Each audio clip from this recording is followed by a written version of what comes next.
বলেছেন, বাংলাদেশে কেউ মন্ত্রী হওয়ার সঙ্গে সঙ্গে তার মানসিকতা বদলে যায়। চীন সফরে যাচ্ছে জামায়াতের উচ্চ পর্যায়ের প্রতিনিধি দল। অতীতে ক্ষমতাসীনরা মুক্তিযোদ্ধাদের হাতিয়ার হিসেবে ব্যবহার করেছে। আমিনুল হক বলেছেন, যাদের ইউনিয়ন পরিষদ সদস্য হওয়ার যোগ্যতাই নেই তারাই পিআর চায়। এতক্ষণ শুনছিলেন সংবাদ শিরোনাম, এবারে বিস্তারিত।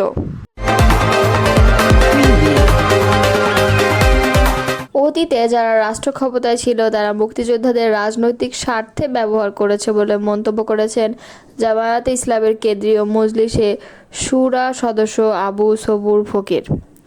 মঙ্গলবার জামায়াতে ইসলামী ঢাকা মহানগরী দক্ষিণের উদ্যোগে বীর মুক্তিযোদ্ধাদের সঙ্গে মতবিনিময় সভায় তিনি এই বক্তব্য রাখেন। মতবিনিময় সভায় প্রধান অতিথির বক্তব্যে আব্দুস সবুর ফকির বলেন, মুক্তিযুদ্ধের সঠিক ইতিহাস নতুন প্রজন্মের সামনে তুলে ধরতে এবং গণতান্ত্রিক সমাজ বিনির্মাণে মুক্তিযোদ্ধাদের ঐক্যবদ্ধ ভূমিকা রাখা এখন সময়ের দাবি। তিনি আরও বলেন, 1971 সালে পূর্ব পাকিস্তান ও পশ্চিম পাকিস্তানের শোষণ বৈষম্যের বিরুদ্ধে স্বাধীনতার যে সংগ্রাম হয়েছিল তা ছিল এক মহত্তম মুক্তিযুদ্ধ। কিন্তু আজও জনগণ স্বাধীনতার প্রকৃত স্বাদ পায়নি, বরং পরাধীনতার শৃঙ্খলে জাতিকে বন্দী করে রাখা হয়েছিল। 2024 জুলাই আগস্টের গণ আন্দোলনের মধ্য দিয়ে জনগণ অবশেষে ফ্যাসিবাদী আওয়ামী লীগ সরকারকে ক্ষমতাচ্যুত করে। এখন জাতি নতুন স্বপ্নের বাংলাদেশ গড়তে চায়। বীর মুক্তিযোদ্ধাদের উদ্দেশ্যে জামায়াতের কেন্দ্রীয় নেতা বলেন, আজকের প্রজন্মের জন্য আদর্শ হয়ে উঠতে আমাদের আবারও সামনে আসতে হবে।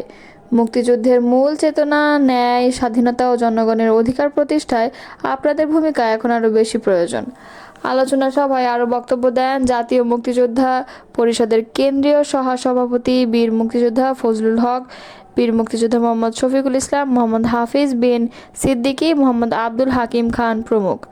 সভা পরিচালনা করেন মহানগরী দক্ষিণ এর অফিস সেক্রেটারি কামরুল আহসান হাসান।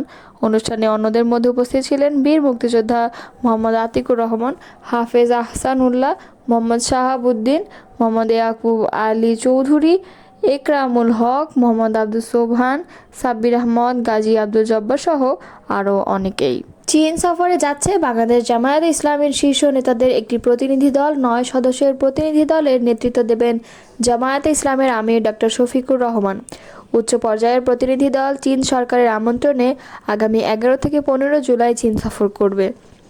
বুধবার তথ্যটি নিশ্চিত করে জামায়াতে ইসলামীর ভেরিফাইড ফেসবুক পেজে একটি পোস্ট করা হয়।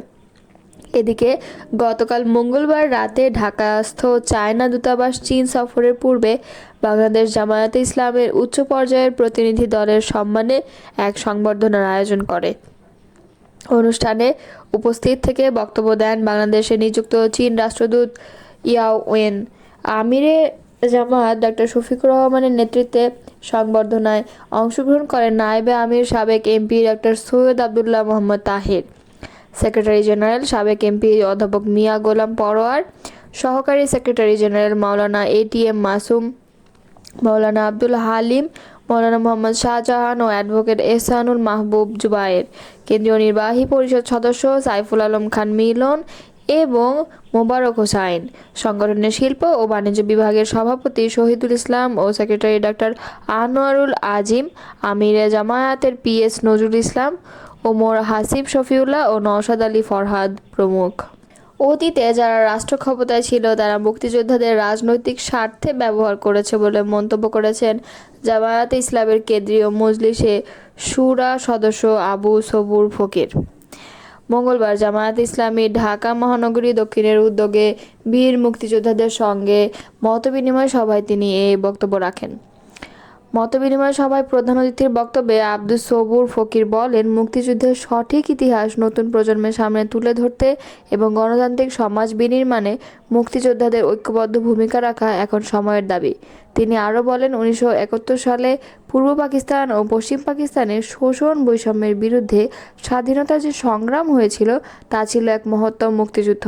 কিন্তু আজও জনগণ স্বাধীনতার প্রকৃত স্বাদ পায়নি, বরং পরাধীনতার শৃঙ্খলে জাতিকে বন্দী করে রাখা হয়েছিল। 2024 জুলাই আগস্টের গণ আন্দোলনের মধ্য দিয়ে জনগণ অবশেষে ফ্যাসিবাদী আওয়ামী লীগ সরকারকে ক্ষমতাচ্যুত করে। এখন জাতি নতুন স্বপ্নের বাংলাদেশ গড়তে চায়।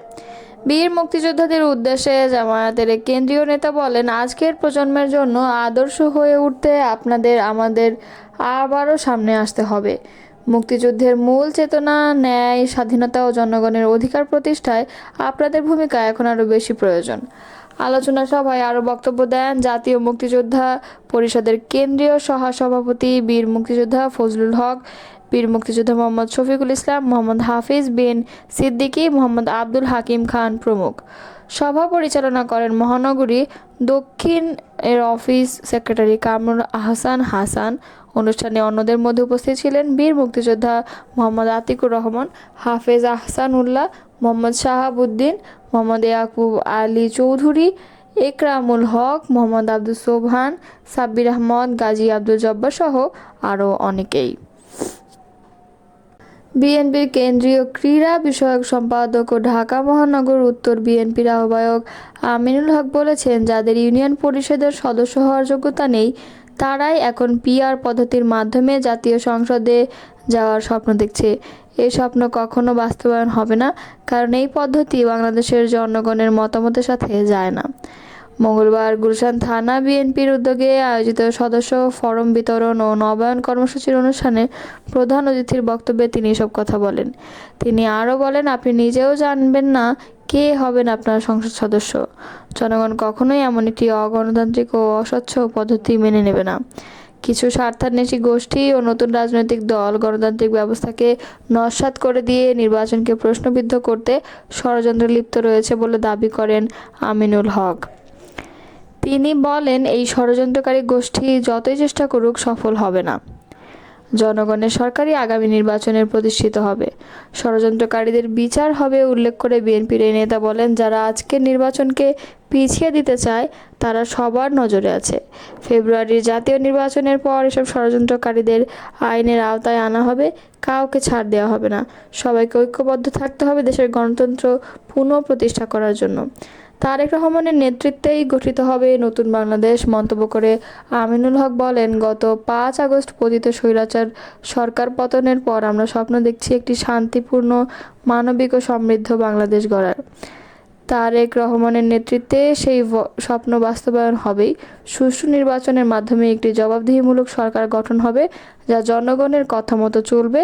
দলের সদস্য সংগ্রহ ও নবায়ন কার্যক্রম নিয়ে সতর্ক করে তিনি বলেন, কেউ যদি আওয়ামী লীগের দোসর বা সুবিধাবাদী সদস্যপদ নবায়ন করে তাহলে সেই দায়ভার সংশ্লিষ্ট সদস্য সংগ্রহকারীদেরকেই নিতে হবে। দল তার বিরুদ্ধে সাংগঠনিক ব্যবস্থা গ্রহণ করবে। এবং অনুষ্ঠানে আরও বক্তব্য রাখেন ঢাকা মহানগর উত্তর বিএনপির সদস্য সচিব মোহাম্মদ মোস্তফা জামান, বিএনপি নেতা কামাল জামান মোল্লা, ঢাকা মহানগর উত্তর বিএনপির যুগ্ম আহ্বায়ক এস.এম. জাহাঙ্গীর হোসেন, গুলশান থানা বিএনপির আহ্বায়ক এস.এম. মামুন, সিনিয়র যুগ্ম আহ্বায়ক মোহাম্মদ শাহজাহান কবির, মহানগর উত্তর বিএনপির সাবেক সিনিয়র যুগ্ম আহ্বায়ক আনোয়ারুজ্জামান আনোয়ার প্রমুখ।